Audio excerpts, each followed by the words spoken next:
लखनऊ की टीम वापस से एक मैच अपने घर पे हार चुकी है जी। शुरुआत हुई है हार से, दिल्ली ने पहला मैच जीत लिया है। लखनऊ के क्या कुछ फैसले उनके लिए आगे चल के भी ऐसे ही नतीजे दिखाने वाले हैं। जो फैसले लिए गए हैं वो फैसलों के ऊपर चर्चा करेंगे ये वीडियो में। और जो कल मैच होने वाला है Hyderabad versus KKR Eden garden में, उसमें क्या हो सकता है, कौन से प्लेयर चलने वाले हैं, क्या नीति रहने वाली है दोनों टीमें की, वो सब डिस्कस भी करने वाले हैं हम ये वीडियो में। पूरी वीडियो जरूर देखना, बहुत मजा आएगा आपको। कुछ ऐसे फैक्ट आपके साथ हम डिस्कस करने वाले हैं जो आई थिंक आपने अपने दिमाग में सोचे होंगे, बट आपको लग रहा होगा कि किसी की कंफर्मेशन मिल जाए तो अच्छा होगा। हम पूरी पूरी कोशिश करेंगे कि वो डिस्कस हम ये वीडियो में जरूर करें।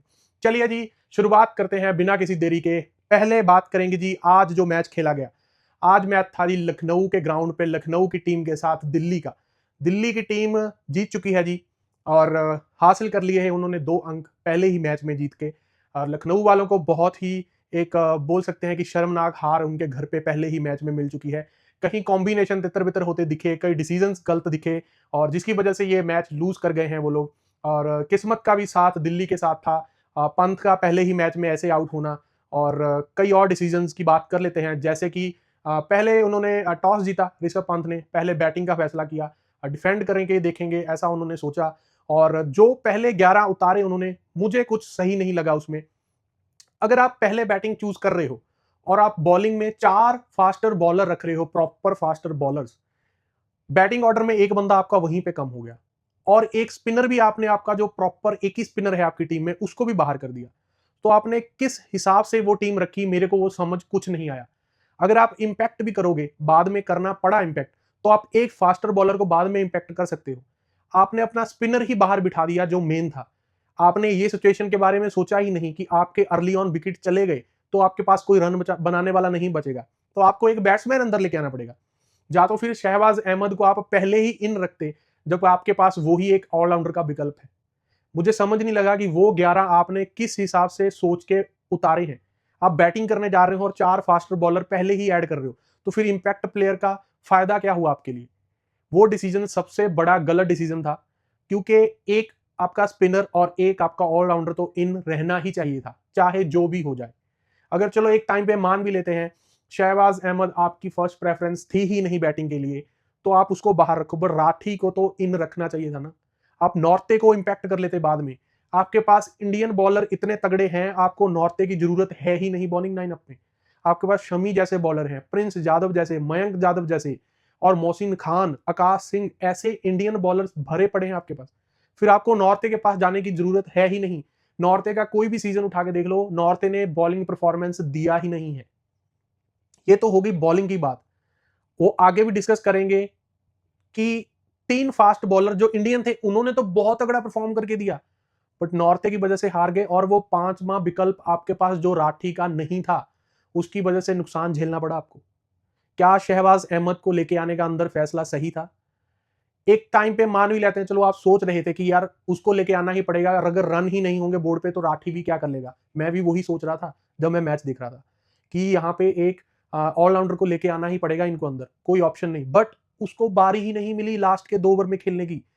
नॉन स्ट्राइकर एंड पे खड़ा रहा, और दूसरी साइड से आपके बॉलरों ने क्या किया, उसको स्ट्राइक भी नहीं दे पाए। उनको सिर्फ सिंगल करके सामने वाले बैट्समैन को लेके आना था। सब क्या कर रहे थे, घुमा रहे थे बैट हवा में। मुझे समझ नहीं लगी कि उनको किसी ने बोल के नहीं भेजा डगआउट से कि आप स्ट्राइक करो, इंपैक्ट प्लेयर ऑलरेडी वहां पे खड़ा हुआ है। इतनी बॉलें खेल के वो लड़का नॉन स्ट्राइकर एंड पे खड़ा हुआ है, उसको चांस तो दो लास्ट के 2 ओवर में मारने का। ये बहुत ही गलत डिसीजन था।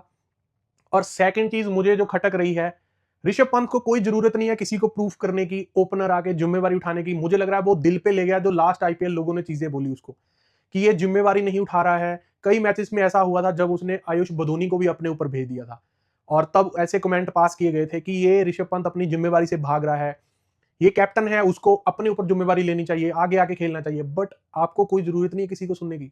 आप एज ए फिनिशर रोल अदा कर सकते हो आपकी टीम के लिए। पावर प्ले में खेलने के लिए आपके पास और बंदे हैं जिन्होंने लास्ट सीजन आपके लिए अच्छा करा है ऑलरेडी, तो आप उनको ही क्यों नहीं चांस दे रहे? मिचेल मार्श मार्कम की जोड़ी बहुत तगड़ा परफॉर्म करके गई है लास्ट सीजन आपके लिए, और प्लस 3 नंबर पे निकलेस पूरन। तो आप 4 नंबर पे खेल सकते हो, क्या ही दिक्कत है उसमें? फिर उसके नीचे आयुष बुदोनी और अब्दुल समाद हैं आपके पास। 7 नंबर तक आपकी बैटिंग यही हो जाती है, और 8 नंबर पे शहबाज अहमद रखो, 9, 10, 11 फास्टर बॉलर, एक राठी को रख लो, या तो फिर एक फास्टर बाद में इंपैक्ट कर लो। मुझे समझ नहीं लग रहा, आप इतने ऑप्शन लेके भी ये टीम बना रहे हो तो आपका टूर्नामेंट में क्या ही होने वाला है, मुझे समझ नहीं आ रहा है। आपके मैनेजमेंट में प्रॉब्लम है या फिर आप खुद अपने डिसीजन ले रहे हो, ये पूरा का पूरा अब ऋषभ पंत को सोचना पड़ेगा इस चीज के ऊपर। ये तो थी जी लखनऊ की टीम की बात। अब बात कर लेते हैं जो टीम जीती है, दिल्ली। दिल्ली वालों ने एक चीज माननी पड़ेगी, बॉलिंग बाकमाल करी है। अक्षर पटेल, क्या उन्होंने बॉलिंग के कॉम्बिनेशन चलाए, किस टाइम पे किस बॉलर का यूज करना है, बहुत ही बाकमाल तरीके से कैप्टनसी दिखाई। और अगर मैं बात कर लूं उसके बाद अर्ली ऑन विकेटें दिल्ली की भी गई, बट कैसे सूझबूझ से रिजवी और स्टब्स ने ये पारी चलाई, कोई जल्दबाजी नहीं दिखाई। ऊपर से अर्ली ऑन विकेटें चली गई थी, यहां पे लग रहा था कि अब मैच फंस जाएगा अगर इधर से एक विकेट और जाती है, बट उन्होंने विकेट गिरने नहीं दी। यहाँ पे उनको स्लो खेलना था, वो प्रॉपर स्लो खेले, अपना टाइम लिया। जो लखनऊ के बॉलर अच्छी बॉलिंग कर रहे थे उनको प्रॉपर तरीके से रोक के ही खेला उन्होंने, कोई जल्दबाजी नहीं दिखाई।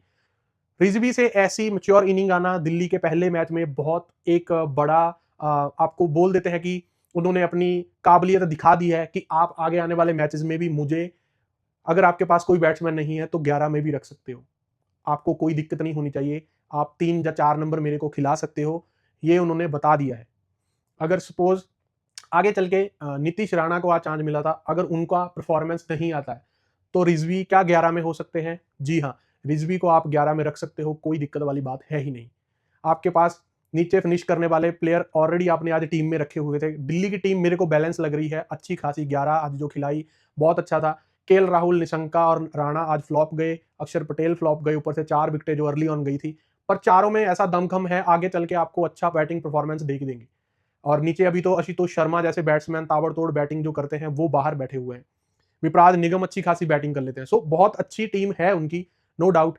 और अगर मैं बात करूं उनके पास, बट उनके पास ऑप्शन सिर्फ एक ही है, अगर इंडियन बॉलर आगे चल के कोई प्रॉब्लम आती है, नट्टू है, नट्टू के साथ नटराजन, नटराजन के साथ साथ मुकेश कुमार, और उनके पास इंडियन बॉलर का ऑप्शन सिर्फ एक ही है, वो है नवी, जो लड़का नया उन्होंने स्कॉट किया है, जो अच्छा खासा डोमेस्टिक में परफॉर्मेंस देके आया हुआ है, वही एक बंदा है। उसको खिला सकते हैं अगर आगे चल के 19-21 का कुछ होता है बॉलर के साथ। बाकी तो ये ट्रायो बहुत अच्छा है। टी20 के हिसाब से नटराजन आपके पास ऐसा बॉलर है जो यॉर्कर पे यॉर्कर कर सकता है। मुकेश कुमार ऊपर बॉल स्विंग करने का दम रखते हैं, और लुंगिंगेड़ी वो स्लोअर बॉल से जाने जाते हैं। तो आपके पास तीनों मिशन करने वाले बॉलर हैं। सो ये ट्राई बहुत अच्छा आपके लिए, और प्लस 3 स्पिनर ऐसे हैं जो कुछ भी कर सकते हैं, अक्षर पटेल, कुलदीप और विपराज निगम। सो उनकी टीम बैलेंस है जी, कुछ चेंजेस करने की इतनी जरूरत है नहीं। दिल्ली ऐसे ही खेलती रहेगी तो टॉप 4 में जगह बनाने का दमखम पूरा पूरा रखती है। सो ये तो जी हो गई आज के मैच की बात। अभी जो कल मैच होने वाला है उसकी थोड़ी बात कर लेते हैं। वो है जी सनराइजर हैदराबाद एंड केकेआर। बता दूं कि दोनों टीमें अपना पहला पहला मैच हार के आ रही हैं। एक हारे आरसीबी से और दूसरे हारे बॉम्बे से। दोनों उनके होम ग्राउंड में खेलने गए थे और वहां से दोनों हार के आए हैं। और अब केकेआर के होम ग्राउंड में मैच है जी, ईडन गार्डन में मैच खेला जाएगा। दोनों टीमों की बात करूं, मेरे को सिमिलर जैसी ही लगती है, क्योंकि दोनों की बॉलिंग का ही प्रॉब्लम है। दोनों की बॉलिंग में इशू चल रहा है। हैदराबाद की बात कर लूं, उनके पास भी कोई इतना खास बॉलर है नहीं जो उनका जिम्मा उठा सके फास्ट बॉलिंग में, और प्लस उनके पास तो स्पिनर भी कोई ऐसा दिख नहीं रहा है मुझे जो बॉलिंग लाइनअप में कुछ उनके लिए कर सके। अगर मैं केकेआर की बात कर लूं, केकेआर में ऐसे नाम हैं जो इफेक्टिव हो सकते हैं, बट देखते हैं उनका परफॉर्मेंस कैसा आता है। मुजुरबानी की बात कर लूं, वो अच्छे खासे बॉलर हैं, बट ऐसा कुछ परफॉर्मेंस अभी तक इंडियन पिचेस के ऊपर उनका आया नहीं है। चाहे मैं वर्ल्ड कप की बात कर लूं, पहले मैच की बात कर लूं आईपीएल के, और उतनी इफेक्टिव बॉलिंग लगी नहीं है। वैभव अरोड़ा नो डाउट है उनके पास एक नाम, पर उतना बड़ा नाम है जिसके ऊपर आप सोच सकते हो कि एक बॉलर के जिम्मे के ऊपर हम चले जाएंगे मैच में। सो वो मेरे को 50-50 लगता है। उनके पास स्पिनर हैं तगड़े दो, सुनील नारायण प्लस वरुण चक्रवर्ती, जिनके ऊपर मैं प्लस पॉइंट थोड़ा केकेआर का इधर मानता हूं। और बैटिंग की बात कर लूं तो बैटिंग में जी हैदराबाद का तो वही ताबड़तोड़ हेड है जी, ऊपर अभिषेक हैं, किशन है, क्लासन है, नीतीश कुमार रेड्डी हैं, और अब तो अनिकेत वर्मा है, सलील है। मतलब बहुत सारे ऐसे नाम हैं 7-8 नंबर तक जो बल्ला घुमाने से कोई खिचकिचाते नहीं है। अगर 60-70 रन पे भी उनके 4 विकेट आउट होंगे तो भी वो छक्का मारने में देखते नहीं है, कोई देरी नहीं करते। इस हिसाब से क्रिकेट खेलते हैं वो टीम। सो उनके बारे में कुछ प्रिडिक्ट हम कर नहीं सकते कि वो 250 प्लस भी जा सकते हैं, वो 150 पे ऑल आउट भी हो सकते हैं, ऐसी टीम है। सो बट मुझे लग रहा है Ishan Kishan as a captain अच्छी पारी खेलेंगे। अभिषेक शर्मा का बल्ला चलना बहुत जरूरी है। ना ही सिर्फ वो आईपीएल के लिए, इंडिया टीम के लिए बेटर होगा अगर अभिषेक यहाँ से परफॉर्म करना चालू कर देते हैं। उसके बाद अगर मैं केकेआर की बात कर लूँ, केकेआर में ऐसे नाम है जो लास्ट मैच में अगर मैं देख लूँ तो अजिंक्य रहाणे ने बहुत अच्छा परफॉर्म किया एज ए कैप्टन। एलन अच्छी खासी पारी खेल के गया, रघुवंशी ने रन मारे, ग्रीन फ्लॉप गए थे, कैमियो ग्रीन बहुत महंगे प्लेयर लिए हैं केकेआर ने। उसका नतीजा अभी उनको आगे और देखने को मिलेगा। जो ग्रीन बॉलिंग नहीं करके दे रहे हैं उनको, ऐसा बोल दिया है कि वो बॉलिंग नहीं कर सकते क्योंकि उनको कुछ इंजरी है। भाई सिर्फ अगर बैट्समैन एज ए बैट्समैन ही आपको खिलवाना है तो फिर आपके पास इंडियन ही इतने बैट्समैन पड़े हुए हैं जो आई थिंक उससे भी अच्छे बैट्समैन हैं। ग्रीन ने कुछ इतना कभी उखाड़ा नहीं है। केकेआर को ना ग्रीन के पीछे भागते हुए 2-3 बॉलर अच्छे ले लेने चाहिए थे। बॉलरों की कमी है भाई आपके पास। मुझे समझ नहीं लगा, बाद में भी कोई इतना अच्छा बॉलर पकड़ा नहीं उन्होंने, डोमेस्टिक में से भी कोई नया बॉलर स्कॉट करके नहीं लेके आए। सो पता नहीं केकेआर की थिंकिंग क्या थी ग्रीन को लेने की, सिर्फ एक बैट्समैन को इतना पैसा दे देना और कोई वर्थ इट नहीं है। वो अभी दिख भी रहा है, मुझे लग भी नहीं रहा है कि वो आगे भी परफॉर्म इतना कुछ करने वाला है। परफॉर्मेंस वो होती है जो पूरे टूर्नामेंट में परफॉर्म करे, ना कि एक दो मैच दुक्के तिक्के मैच में चल जाए, उसको परफॉर्मेंस नहीं माना जाता। खेल भी जाएगा, अगर एक आध मैच में 100 भी कर जाए वो मैटर नहीं करता, उसके हर एक मैच में 40, 50, 60 रन आने चाहिए जिस हिसाब से उसके ऊपर बोली लगाई गई है। सो ये केकेआर के हाल हैं। नीचे उनके पास रिंकू हैं, रमनदीप हैं, उनके पास बहुत सारी बैटिंग लाइनअप लंबी है, नारायण भी खेल लेता है नीचे आके, ओपनिंग करी लास्ट सीजन, तो इस साल नीचे फिनिशर का रोल अदा कर सकता है उनके लिए। सो काफी बैटिंग लाइनअप है उनके पास भी वही है कि बॉलिंग अगर उनकी चल जाएगी तो वो जीत सकते हैं, और नहीं चली तो फिर टाटा बाय बाय दिख रहा है आगे वाले मैचेस में। ये तो चलो कल का मैच तो सिमिलर काइंड ऑफ टीम में ही है, उसमें तो कोई भी जीते कोई इतना फर्क नहीं पड़ेगा। सो एक मुझे लग रहा है कि उमरान मलिक को चांस केकेआर को देख लेना चाहिए, देके उमरान मलिक को परफॉर्मेंस करते हुए देख लेना चाहिए एक बार। लास्ट टू लास्ट सीजन भी नहीं खेले, इंजरी हो गई थी और उसके बाद इतने चांसेस मिले नहीं हैं।